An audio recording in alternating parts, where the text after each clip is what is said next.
Hello there, people of the internet. How's everyone doing today? I'm doing alright, thanks for asking. I apologize if there's any unsightly birds screaming in the background. I am outside, and birds are also outside. It's a nice sunny bright day here in Florida, and I am surrounded by forested areas. So yes, birds and other animals do exist here. Anyway, a lot of times, well, that's a domesticated chicken in the background. But a lot of times, whenever people get a used firearm or perhaps a military surplus firearm, they're curious about the story as to, where it's come from, what it's experienced, and things like that. But what a lot of people don't really think about is the ammunition that they get. Where it came from, what it's seen, and things like that. They especially don't care about it if it's modern production ammunition. I personally don't really care about it unless it's like military surplus ammo from the Nazi occupation, maybe made in a France factory, or if it has a unique story to it. However, in this case, I bought myself a box of ammo and it just completely caught me off guard. Let me tell you guys a story behind this box of ammo. This right here is a nothing special box of ammo. Tula Ammo 45 ACP, full metal jacket, 230 grain. So there's a massive premium on ammo right now because of the situation that's currently going on. People are buying ammo by the literal truckload. All the suppliers that I normally go to are either not taking orders or they're completely sold out. It's difficult to get ammo online unless you want to go to Cheaper Than Dirt, who's currently doing a bunch of horrible price gouging, and I'm not going to give them my business as a result. So I went down to I say a local gun store, but it's actually about an hour out of my way, but I still love the place. I go there all the time. I went down there to pick up some ammo, and I picked up this box of Tool ammo for $9.50, although he gave it to me for $9 because I always go there and buy ammo and weapons, and like I'm there like 3 or 4 times a week, so I'm always there to buy stuff off of them. Fucking gnats. Extra protein, I guess, right? But I went there to buy this ammo simply because I didn't have anything. I had some 7.62 by 54 rimmed and some 8mm Mauser that was questionable. It's the Ethiopian surplus stuff, so you never know if you're going to have a hang fire or anything like that. And with everything going down, I need to get my hands on some ammo because I don't know when I'll be able to get ammo again. As a gun channel, it's very important that I have ammunition as often as possible.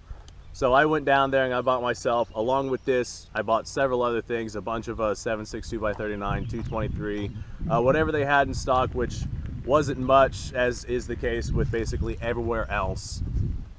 But it's really a shame, like with how rare this stuff is becoming, it's almost worth its weight in gold.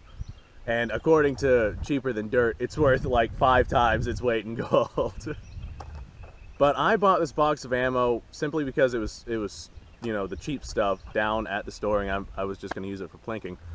But I found it a little odd because the owner of the store never buys toll ammo. Like ever. Everything in his store is good quality ammo, simply because he doesn't like the cheap stuff, because he doesn't like how unreliable it can be. Now, it can be pretty reliable, and you definitely, well, you get what you pay for. The accuracy is not that great. Case splitting is a big issue. That's not so bad if you're running like a bolt action or something like that, but if you're running a semi-automatic, you can get some significant blowback in your face. I've had it happen to me before. It's not a fun time. So I guess he's had a bad experience with his stuff in the past, and he's had never mind. I'm not gonna share his personal stories, but he's had some bad experiences with it in the past, so he doesn't really operate in this stuff. So I found it odd that he had this stuff. Apparently, this stuff right here was something that somebody turned in for a payment on a firearm that they were purchasing, or something. I don't know what they turned it in for. Maybe they traded it in for like some ammo onto something else. Yeah, it's all speculation. But I was like, hey, why not? So I bought this. And while I was loading some magazines for my 1911, which is exactly what I was going to fire this thing out of, I noticed something. Oops, I tore the box a little bit. I noticed something that was sitting on the inside of this box of ammo. Yeah, it's not completely full because I loaded some 1911 mags. It was full whenever I got it. I noticed something sitting on the top of this box of ammo. And that was, oh, this receipt. This receipt right here is from Walmart. That means that this box of ammo, as stated on this receipt, was purchased at a Walmart here in my current town back in 2015. This ammunition was purchased on, let's see, where's that date at? This ammunition was purchased on May 27th of 2015 at 9:30 at night. So apparently 2 boxes of this ammo were bought, but this is only, you know, one of them. The other one wasn't there at the gun store. So it is just cool to know that this ammo was bought at this Walmart, you know, 20 miles in this direction, kept for 5 years in somebody's closet or house or car or whatever, and they went and they sold it or traded it into a gun store that's like 100 miles that way. Well, maybe not 100 miles, like 60. It's quite a ways that way. I just find it interesting that I was able to determine where this box of ammunition came from, and the fact that it was bought at this Walmart 5 years ago and sold to this gun store down here very, very recently. Because it was, if this was there last time I was there, I definitely would have bought it. But yeah, they bought 2 boxes of ammo, both 45, both for the same price of $15.97. Don't you remember back in the day when you could buy handgun ammo from Walmart? I do hope that they bring that back later in time. Apparently the manager at the time at this Walmart was Julie Jacobs. Nice. Good for them. And they paid with a debit card. Fantastic. Always nice to know where your ammo comes from. But it's not really a gun video if I don't at least shoot some of the guns. So I've got one of my favorites, 1911 A1 out here. I say one of my favorites. A lot of people don't like the cheap, you know, GI model 1911s because they're cheap GI models, and other people are like die-hard fans of the cheap GI model because they're cheap GI models. I'm like in between. I like the high dollar stuff, but I also like the cheap GI models. You know, there's no reason I can't like both. But I do have a few rounds of this. I'm gonna lob them down to that steel down there. Let's see how well I can do. We're probably sitting at about, I don't know, 45, 50 yards, somewhere in there. Let's see what we got.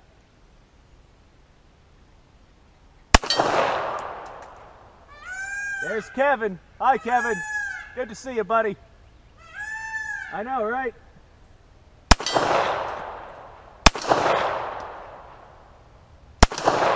I miss it.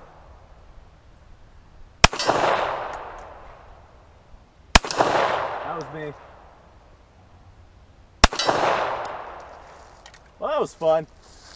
I'm not the best shot with handguns. I know I'm not. You see it every time on my channel. But I am getting better. If you compare my beginning videos to my modern videos, you'll see just how much I've improved.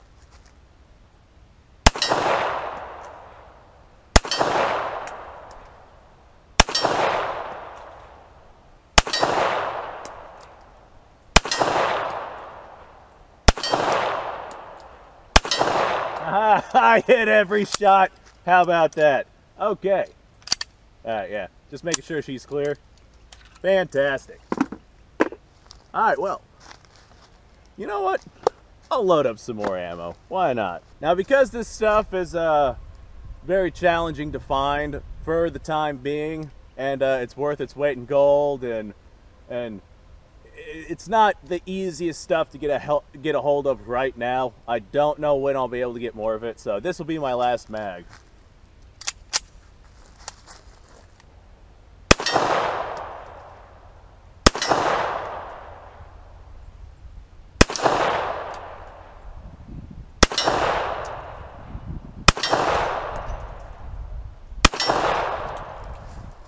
Alright, I felt myself pull one a little bit to the right there, but I think I did alright. I'm not the best, but I am getting better. Yep, he's clear. Okay, well, go ahead and lose this stuff.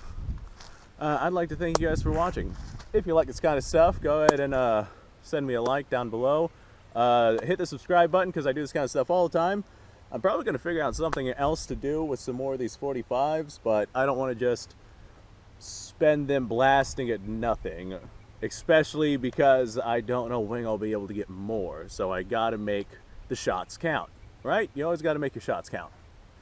Anyway, originally I was just going to come out here and fire some rounds down at the target on the range just for fun. But then I found the receipt and I was like, holy crap, this is really cool. I know where this ammo came from. I mean, technically speaking, it's been on a hell of a voyage because it's been shipped over here from Russia. Thank you, Kevin. I mean, who the hell knows, you know, what all this ammo has seen, but I do know that it has seen Walmart, specifically the Walmart here in my town.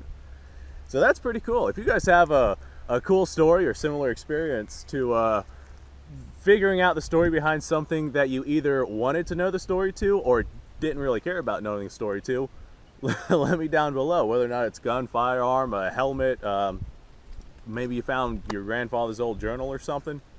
Go ahead, just let me know if you feel like letting me know. If not, then fine, I don't want to talk to you either. Whatever. I see how you are. Anyway, I don't know what I'm going to do, but I'm going to go off and do something. You guys go off and have a fantastic day.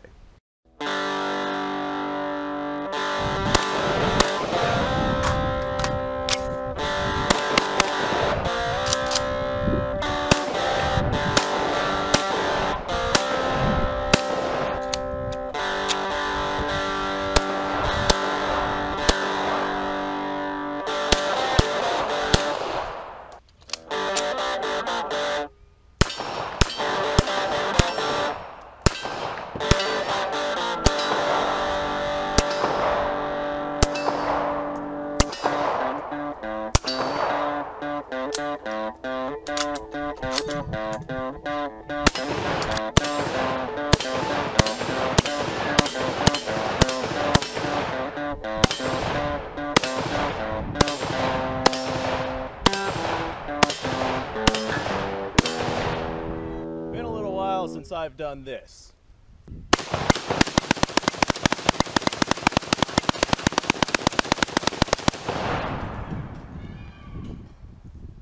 Bonnie and Clyde be damned. The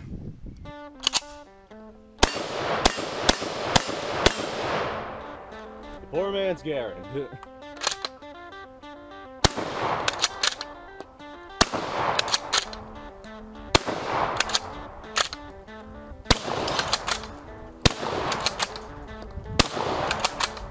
Shame that bolt action shotguns aren't more mainstream.